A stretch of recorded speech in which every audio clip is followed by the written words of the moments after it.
You think I'll let you zone? Baka.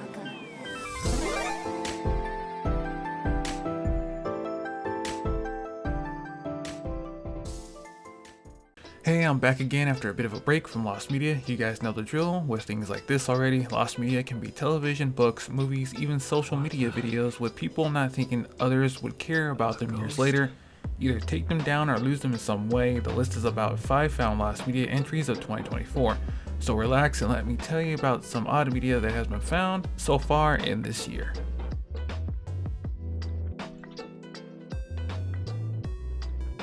For those who don't know, McDonald's had a short-lived mascot in the late 80s, early 90s called Mac Tonight, who was a man with a crescent moon head and shades on. The ads were beloved by all at the time for being different and stylized, along with McDonald's own parody version of Mac the Knife, which gained popularity from American musician Bobby Darin, which was called Mac Tonight. McDonald's changes to some of the lyrics that reference the killer with a knife to the Big Mac, their flagship burger, but unfortunately by 1989 McDonald's started to stop using it because they were being sued by Don Mitchell Darin, the son of Bobby Darin, who sang Mac the Knife. Allegedly, the restaurant chain copied his father's singing style in the Mac Tonight commercials and most of the lyrics, as it wasn't enough to be different from a straight up copy. Mac did appear in some commercials after the lawsuit. He will never be used again because of the parody version called Moon Man. Moon Man is an internet meme originally popularized on a now defunct internet forum, You're the Man Now Dog, in the 2000s, where users would make gifs of Moon Man saying hateful and racist jokes or remarks. It got so bad by 2015 it left You're the Man Now Dog to 4chan, where it's in the company of the likes of Pepe the Frog, where the character got a whole new context to how people see the character now. There was a 60-second version to the song that has been found after being lost for so long because it was only ever broadcast on the radio when it aired. According to Doug Jones, who was Mac's actor, he gave what the full lyrics to the song are. There are many attempts to get into contact with Brock Walsh, Mac's voice actor, in order to get a copy of the extended version. According to Brock, while he doesn't have a personal copy, he would ask around for it. As of now, no further updates have been given. But on October 13th, 2024, a YouTube user by the name of Ethnic JFK Show posted a low-quality recording of Mac Tonight that was present for an opening of McDonald's restaurant in Boca Raton, Florida.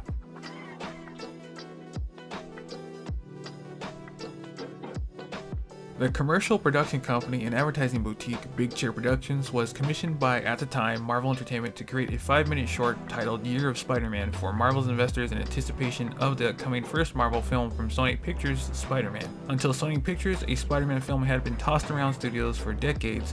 When it had finally landed with Sony, who bought the movie and TV rights in 1999, with a release date in 2001, but actually released in 2002. Year of Spider-Man was created because the Spider-Man film was in early pre-production in 2000. The short was directed by Rob Corn and uses a combination of live-action shots of Spider-Man doing poses, frames from the '94 animated TV series, and images from the comic book. It was only ever shown to investors and won Telly and Monitor awards, but only still frames were ever found of the short online. On October 12, 2024, YouTube user Fudge Budger uploaded the full film to YouTube for all to watch.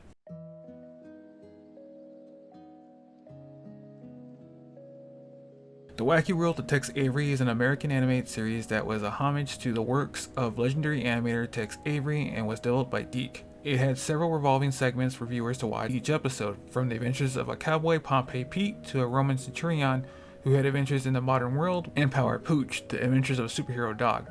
As a syndicated children's series in 1997, 65 episodes of the show were created and aired. On streaming services such as Tubi TV, only 52 of the 65 total episodes can be found there. According to Platypus Comics, episodes 53 to 65 premiered spring of 1998 and were never released anywhere else after the syndication run of the show. An example, when the television network This TV ran the show, they only had 40 of the 65 episodes to air. On September 20th, 2024, users Kokoda and Yoshi Killer 2S Boomsboy found a Power Pooch segment called Fly Like a Beagle, which is assumed was the reason it was cut because of 9/11 due to the segment's plot having similarities to the terrorist attacks. Boomsboy uploaded the entire segment in English on YouTube after it was uncovered in a 6-hour recording uploaded by MySpling user Kokoda.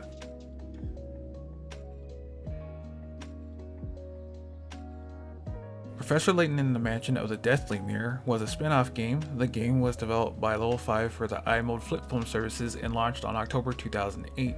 The series is a puzzle adventure IP developed by Level 5 originally on a Nintendo DS or 3DS. The franchise as a whole is no stranger to remasters for mobile phones or the Switch for that matter. Professor Layton and the Mansion of the Deathly Mirror was available for all who were subscribed to the service called Mobile Town, and it was unveiled at Level 5 Vision 2008. Where attendees could get serial ID cards and play the game for free starting October 9th of that year. Whoever did not participate in that event only had the first chapter that was available until the 29th of that year of October. That's when all chapters were released for free. In June of 2009, the game was re-released as Professor Layton and the Mansion of the Deathly Mirror Remix for Roid services. This version is identical to the 2008 release, but instead of reusing puzzles from previous games in the series, it had completely new original puzzles. As of October 31st, 2014, Layton Mobile Art is no longer available to download anywhere. No copy of the game, be it the 2008 original or the 2009 re-release, have been dumped, just video recording online. On February 2nd, 2024,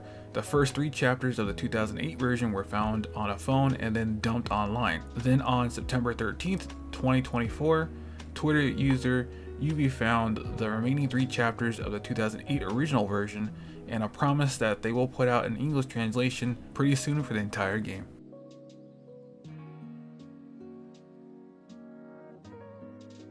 With more and more Japanese media making their way to the United States, one of which, with its notoriety among Japanese audiences, is the Saint Seiya franchise. To get the IP in the US Mindscape, Renaissance Atlantic Films started to advertise the franchise in the United States. An 8-minute pilot for a live-action adaptation on the hit anime series was produced and made, although it was canned due to poor reception from various test audiences who saw the pilot. Seeing all the positive reception for Mighty Morphin Power Rangers, more so with the television and their toy line, then president of Bandai Namco America, Frank Ward, had been pushing really hard for Saint Seiya to be brought to America due to how popular it was in Europe and South America. In reality, they were really just trying to increase their toy sales and toy stock at the time.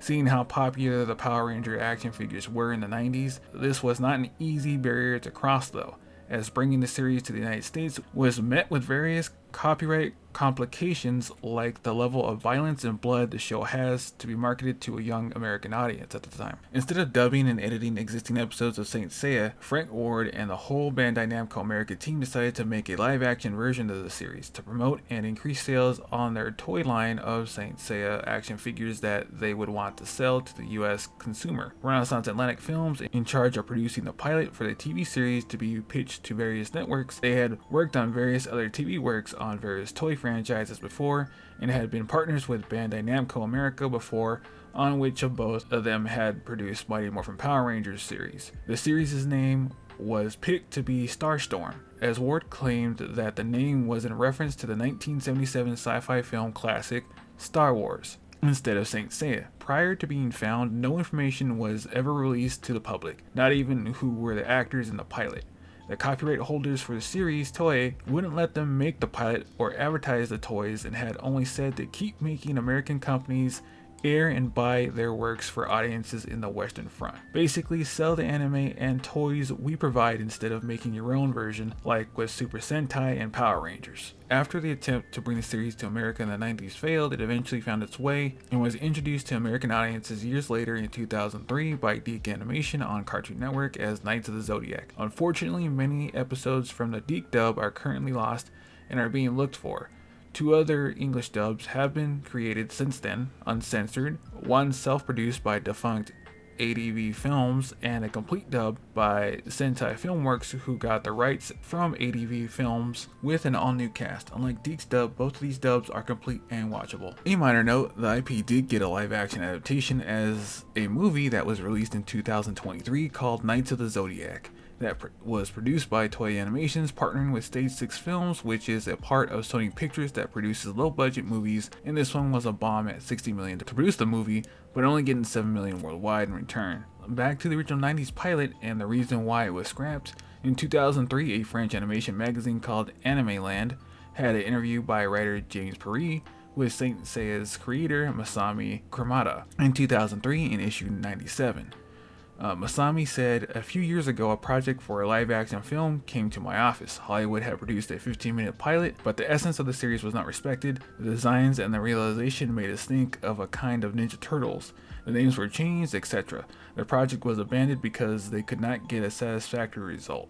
Basically saying that he saw the changes that were made and didn't like them, which caused the statement to go to Bandai of America that they want the series shown in America as is or not at all. Then 2 years later, in another interview with Anime Land, Masami showed the pilot saying that physically some of the actors were really good and well defined, but didn't like some of the changes like making Andromeda a woman, which later adaptations would do occasionally. The pilot wouldn't be found until the 27th of August 2024 when YouTuber Ray Monya showed the pilot of StarStorm, which was mislabeled by the Library of Congress as being the trailer when it was the full pilot. She showed the pilot during the 3rd episode of a miniseries search for the pilot in her Tales of the Lost series. That should do it for this episode of Lost Media. Leave a comment below on what topic of Lost Media I should look into next, be it lost or found. But until then, stay gold guys, and I'll see you in the next video.